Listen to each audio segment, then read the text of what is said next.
Salut à tous, j'espère que vous allez très bien. Moi je suis très content de vous retrouver pour une nouvelle vidéo. On va parler de football espagnol cette fois-ci. Cette semaine, donc, on a le droit d'assister à de superbes matchs de Supercoupe d'Espagne avec un format un peu particulier, comme vous le savez tous. Il y a eu une superbe performance de l'Athletic Bilbao contre le Real Madrid en demi-finale, et justement, on va parler de l'Athletic Bilbao, de ce club qui est si spécial, qui a aussi un très beau palmarès, 8 fois champion d'Espagne, et qui est jamais redescendu en Division 2, mais surtout qui a une politique de recrutement très spéciale. Seuls les Basques peuvent jouer à l'Athletic Bilbao, et on va se demander aujourd'hui pourquoi.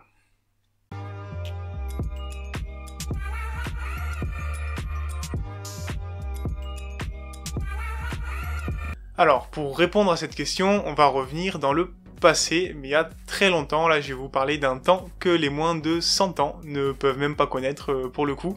C'était les années 1880-1890, où en fait, Bilbao était une ville en plein essor qui accueillait beaucoup d'Anglais pour du commerce maritime notamment. Et donc, ces Anglais ont décidé de créer un club de foot, le Bilbao Football Club, dans les années 1890.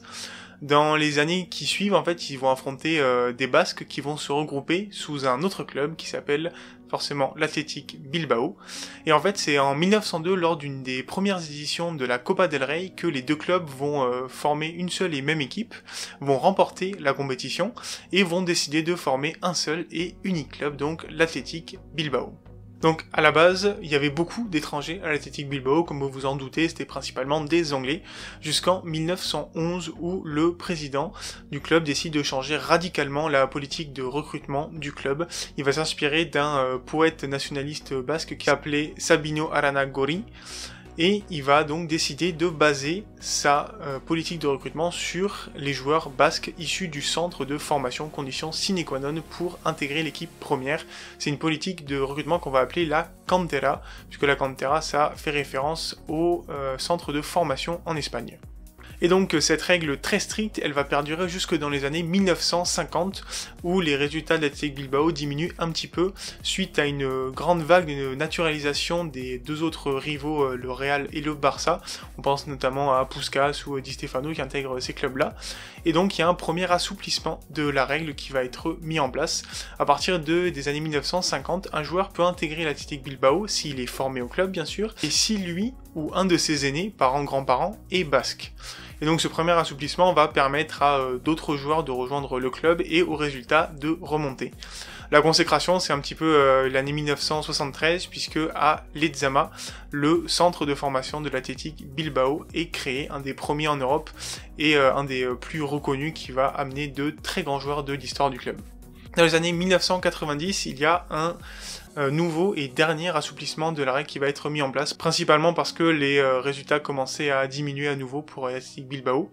Et donc, à partir des années 1990, un joueur peut rejoindre l'Athletic Bilbao s'il remplit une des trois conditions, soit s'il est né basque, soit si un de ses aînés est basque, donc jusqu'aux grands-parents, soit s'il a été formé dans un club de la région basque. Ça prend aussi bien en compte la partie espagnole que la partie française.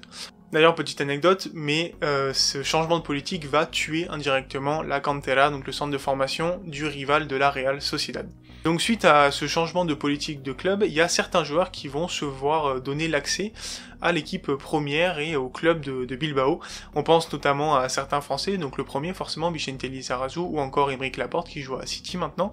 Je pense forcément à Iñaki Williams qui est le premier Africain à avoir rejoint l'Athletic Bilbao et qui aujourd'hui a un contrat à longue durée jusqu'en 2028. Ou encore je pense à Kenan Kodro qui est né à San Sebastián mais qui est bosniaque et qui surtout a été formé dans la cantera du rival de la Real Sociedad. Et donc la conclusion de cet assouplissement, c'est que les résultats vont remonter dans les années 2000-2010 avec une apogée lors de l'année 2011-2012 où l'Athletic Bilbao atteint la finale de l'Europa League sous un certain Marcelo Bielsa qui aura fait un passage magnifique dans ce club-là. Faut dire que les deux mentalités à mon avis devaient très bien coller ensemble. Et donc finalement on voit que l'Athletic Bilbao c'est un club qui a de très fortes racines, qui a une politique de recrutement très spécifique mais qui a su s'adapter avec le temps pour rester quand même au top niveau. Faut pas oublier que c'est le 4e palmarès espagnol derrière le Barça, le Real et l'Atlético Madrid. Ils ont remporté notamment 8 championnats espagnols et 23 Copa del Rey, c'est quand même pas rien.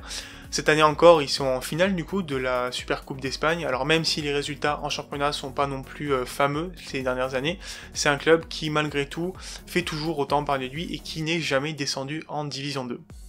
Et alors j'ai appris qu'il y avait un sondage dans les années 90 assez incroyable qui disait que 75% des supporters préféraient voir le club descendre en Division 2 que renier ses principes et changer sa politique de recrutement. Ça veut dire ce que ça veut dire quand même. Et donc je vais finir avec une petite anecdote. Il faut savoir que l'Atlético Madrid initialement s'appelait Athletic Club de Madrid et a été créé par des Basques qui voulaient rendre hommage à l'Athletic Bilbao. Ah ça y est, j'en ai fini donc avec cette vidéo explicative sur les raisons de la politique de recrutement de l'Athletic Bilbao. Ça remonte quand même à très très longtemps. Moi, c'est un club que j'apprécie vraiment beaucoup de par ses racines très profondes, son histoire et notamment son stade. Voilà, j'avais fait une vidéo dessus il y a quelques mois, je vous la mets en description si ça vous intéresse, le stade de San Mamés qui est une cathédrale incroyable pour le football. Si la vidéo vous a plu, n'hésitez pas à la liker, à la commenter, me faire vos retours, à vous abonner si vous voulez en voir un petit peu plus. Moi je vous dis à très bientôt pour parler foot. Ciao ciao tout le monde.